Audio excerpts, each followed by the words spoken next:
I'd like to honor the question from Roger Smith. Maybe you guys will have more success interpreting this. If not, we'll move on. What would cause decisions to be made like canceling college football? There are movers and shakers beyond small college football. This is big movers and shakers are worldwide. Are we making anything out of that? Well, I think what he's just saying is that this is something that should have gone beyond just and I use the term a local commissioner like the Big Ten. This in some regards we think college football is a national institution, but it in this sense it wasn't. It was just something controlled by this small cabal of schools that decided not to play this year. And there is no commissioner for college football. The NCAA is hands off. They've had their hands slapped and their power basically muted by the Power Five conferences, who now drive every decision that's made nationally is kind of their benefit and to the detriment of everybody else, it seems now.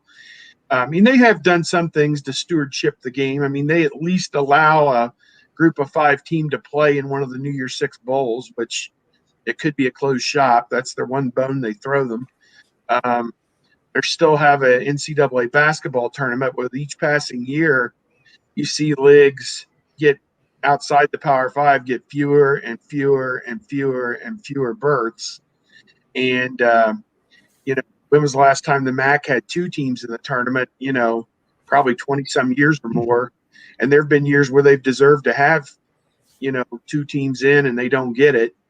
But it truly is haves and have-nots. And the Power Five commissioners are running college sports right now. And there was some type of conference call, I think, with the 5 of them on Sunday or Monday. And I just wonder if Warren got on that call and was like, guys, we're out. And we know the Pac-12 is going to be out.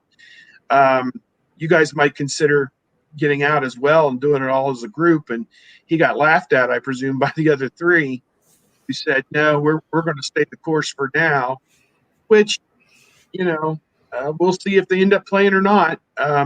But Roger's question is kind of valid. You would think that this would go beyond, just one league and one commissioner making a decision that shapes the sport. But that's kind of the way things are broken down in college sports now, is that the Power Five conferences dominate everything, and they rule the world. And certainly the Big Ten commissioner in this instance has cracked the whip, and he's got all of his soldiers in line right behind him, it sounds like right now. So it's sad, really. Tony, I can't believe that it's taken us 40 minutes of discussion and actually days and days and days, and I'm sure you guys have not hit on this jewel of a point during your many conversations and podcasts and your articles, that what really is happening here is that the Big Ten is protecting Ohio State from another embarrassment to Clemson. And all the medical testing and everything is just a smoke and mirrors. You know how, like, when you're at a bar or whatever and the scrawny guy starts to get into it with somebody who's going to beat the crap out of him, the scrawny guy's like, hold me back, and his friends hold him back because they don't want him to die. Yeah, that's what the Big Ten is doing here. Ohio State, they're complaining, saying, let me go, I want to fight. And the Big Ten's like, oh, no, we'll hold you back. So, yes, this is the Big Ten protecting Ohio State from Clemson, because Ohio State obviously doesn't want any part of Clemson, and they know they will lose, and so it's just best for they're just putting up a brave face, knowing that the Big Ten will be there to protect them. And really, in all of this, maybe it's just Ohio State wants Clemson so bad that to not be able to get them this year, I think that's one of those things that, when you look at all of the, like, what pains you the most for all of these players, not playing Michigan, sure, not being with my brothers, as they would say, and just not playing at all, but not getting an opportunity to get revenge on Clemson, knowing that it's pretty likely you're going to see them in the playoffs. I think that I'm not talking about any revenge tour. Michigan has the rights to the revenge tours, and we know how those work.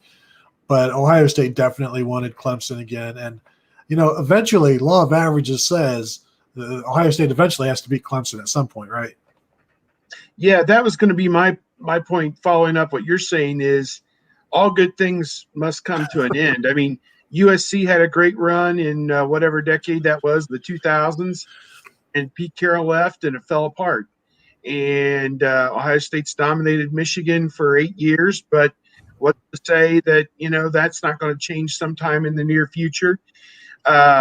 Alabama's dominance of the SEC has been, they've ruled it with an iron fist, but LSU snuck through there last year and won the whole national championship as a result.